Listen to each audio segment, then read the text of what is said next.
Hello guys, hello everybody and welcome to Dr. Niki's tutorials.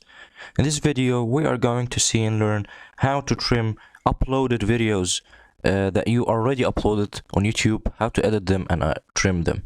So let's get started and open studio.youtube.com, type it here, it's your channel dashboard and management, click here on content.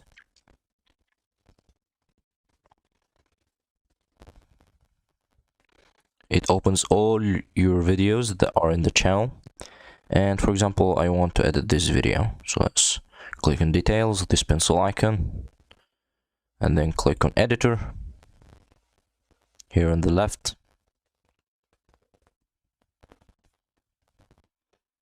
It may take like a minute or less than a minute to open the editor.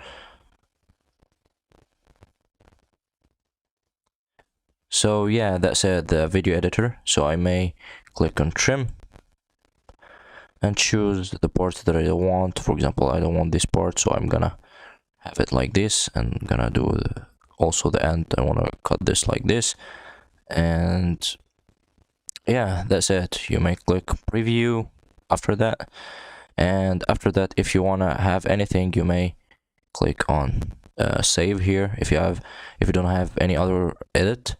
And that's it. Now your video is trimmed, and anybody who opens the video, this part wouldn't be available for them. They will start from here. And that's it. Hope you guys enjoyed the video. If you have any questions, write down below in the comments. Don't forget to like if you enjoyed the video, click on subscribe, and have a good day.